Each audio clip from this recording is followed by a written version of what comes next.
1917 में हुआ यूं, सवेरे में उठा, रेगुलर जाने लगा मेरे रोजमर्रा के जो डे टू डे एक्टिविटीज के लिए।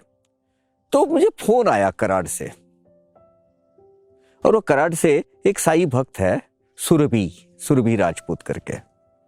तो उसका फोन आया सुरभि का, पापा काका आप कैसे हो? मतलब बहुत अच्छा हो, क्या हुआ? नहीं सही बोलो क्या हुआ? रोने लगी। बोलो क्या हुआ? आप ठीक ठाक हो ना? मतलब हाँ मैं ठीक ठाक हूं, मुझे क्या हुआ? मैं ठीक ठाक हूं, मुझे कुछ भी नहीं हुआ। यहां हमारी जान जा रही है, आपको मजाक सुन रहा है। मतलब अरे बाबा जान जाने को हुआ क्या? बोल तो सही। नहीं आप अपना ख्याल रखना, बस इतना ही कहती हो। मतलब क्या हुआ? तो उन्हें बोले बाबा मेरे सपने में आया, और उसने सपना मुझे बयान किया। वो सपना ऐसा था कि मैं बेहोश हो गया हूं, बहुत बड़ा मेरा ऑपरेशन हुआ है, और मैं किसी हॉस्पिटल में एडमिट हूं, मैं कोमा में हूं, और ये सब फैमिली मुझे देखने आई है। देखने के बाद मैं उनसे बात तो नहीं कही कि कोमा अवस्था में हूं। सब ये सपना चल रहा है उसका, वो लड़की का, वो सुरभि का। और उसके बाद वो रेलवे स्टेशन गया है। रेलवे स्टेशन में खचाखच रेल के डिब्बे में वो खड़े हो गए प्लेटफॉर्म से, और खचाखच बहुत भीड़ है, बला की भीड़ है। ये सब लोग खड़े हैं अंदर और डिस्कस कर रहे हैं आपस में, अरे बाबा हे भगवान साईनाथ हमारे काका को कुछ भी मत होने देना। वो मेरी चिंता कर रहे हैं, मतलब प्रार्थना कर रहे हैं बाबा के लिए। और इतने में वो सुरभि को रेलवे स्टेशन पर बाबा नजर आया है, और वो कुछ इशारे कर रहे हैं। नहीं नहीं नहीं नहीं नहीं, ये बोली बाबा सुनाई नहीं दे रहे, बहुत भीड़ है और कुछ ये नहीं हो रहे, तो क्या बोलना चाहते हो? तो बाबा ने जेब में इसे एक सिक्का निकाला। अब मैं आपको बताऊं, मेरे जीवन में जितनी भी लीलाएं वो ना, ये सिक्का एक अहम किरदार निभाता है। ये पिवटल रोल ये सिक्का है। सिक्का से संबंधित जुड़ी जितने 2-3 और घटना ऐसी है, 2 घटना और ऐसी है जो सिक्के से संबंधित है। और वो बाबा ने वो सिक्का उछाला और खिड़की से उसकी तरफ देखा। वो देखा तो हुआ यूं, वो नीचे गिर गया, उसके हाथ में नहीं आया। ये सब सपना चल रहा है। सपने में वो ऐसे रेंगते रेंगते वो फिर से प्लेटफॉर्म पर आके पड़ा।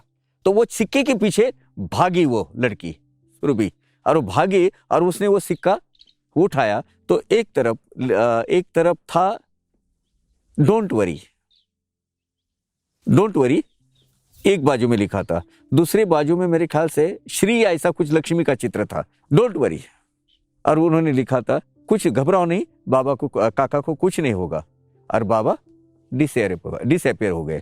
अब ये सपने की वजह से वो लड़की हो गई डिस्टर्ब। उसने सवेरे सवेरे मुझे फोन किया, मुझे तो कुछ हुआ ही नहीं था।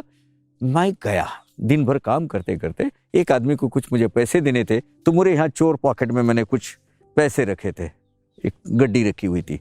वो गड्डी निकाली 4 बजे, निकालते बहुत पड़ा कि एक अंदर से एक तीव्र वेदना मुझे सताई गई, और कुछ तो भी गड़बड़ है। और वो ऐसा हुआ कि जैसे मानो बस मेरी जान लेगी। वो वेदना, जो संवेदना है, वो जो दर्द था, इतना बला का था कि पूछो मत। अरे यार कुछ तो गड़बड़ है। तो इमीडिएटली मैं वहां से निकला, गाड़ी में बैठा, हॉस्पिटल में आया, और हॉस्पिटल में बताया तो बोले इनका क्या कराओ, क्या बोलते हैं वो, सोनोग्राफी कराओ। और सोनोग्राफी पता चला कि मेरे अंदर वो अपेंडिक्स है, वो पका हुआ है, और उसको इमीडिएट निकालना जरूरी है। कल से उन्होंने पूरा वो ऑपरेशंस वगैरह सब अरेंज कर दिया, और दूसरे दिन मेरे ऑपरेशंस हो गए। मैं वहीं घर में गया ही नहीं, वहीं एडमिट हो गया। अब मजे की बात और है अलग आगे। दूसरे दिन सब जब ऑपरेशन थिएटर पे निकले, वो थोड़ा सा उन्होंने वो फाड़ते हैं ना, थोड़ा सा ऐसा वो फाड़ दिया, तो देखा तो वो जो है वो अपेंडिक्स फट गया था, अंदर फट गया था। और उसकी जो सड़ा हुआ जो भी है पस है, वो अंदर गिर रहा था। अभी आपको पता है कि अगर अपेंडिक्स अंदर सड़ के अगर फट गया है तो उसके मतलब आप किसी डॉक्टर को पूछ सकते हैं, जीने के चांस आपके 20-25% रह जाते हैं। लेकिन वहां भी भगवान ने, साईनाथ ने क्या योजना बनाई, उसी के अंदर एक ऐसी कैविटी बन गई थी मसल की, और वो जो गिर रहा था, वो टिपक रहा था, वो सड़ गया था, वो कैविटी के अंदर जमा हो रहा था। तो उन्होंने इमीडिएटली, वो सर्जन ने डिसीजन लिया और थोड़ा फाड़ो, तो वो और फाड़ा, और जैसे कि जैसे वो जो मसल की जो कैविटी बन गई थी उन्होंने काट के बाहर निकाली, वो तो निकाल ही दिया, मतलब कैविटी के अंदर ही वो जमा हो रहा था, और वो काट दिया, उसके अंदर वो कैविटी जमा गई थी, वो उन्होंने निकाल के फेंक दिया बाहर। तो भी मेरी जो आंतड़ियां काम करना बंद हो गई थी, तो मैं 2 दिन वहां रह के वहां से डिस्चार्ज लिया और रूबी हॉल जो पुणे का है, बहुत बड़ा नामचीन हॉस्पिटल है, वहां भर्ती हो गया। 5 दिन वहां रहा। 5 दिन के अंदर बाबा की एक मुलाकात देनी थी एक टीवी चैनल पर, वो मैं जिद करके गया उधर, मतलब नहीं, मेरी जिंदगी बाबा की है। मैंने वहां से डिस्चार्ज लिया, मतलब मुझे कुछ नहीं होगा डॉक्टर, चिंता मत करो, अपने रिस्क पे बोले लिख के दे दो तुम जा रहे हो, मतलब हाँ जाऊंगा। जाके 2 घंटे का मुलाकात देके वापस भी आया। ये भी हादसा उसी वक्त ही हो गया। 5वें दिन, क्योंकि मेरी आंतड़ियां गल गई थी, इनएक्टिवेट हो गई थी, पूरे क्या बोलते हैं वो, आईसीयू वो सब काम चालू था, मैं बिल्कुल मस्त सुस्त था। 5वें दिन मुरारजी घाटगे अभी भी वहां है, आप उनसे तहकीकात कर सकते। बोले काका डरा दिया था आपने, आपके जीने के चांस 20% थे, ऑलमोस्ट हमने पूरी होप्स छोड़ दी थी।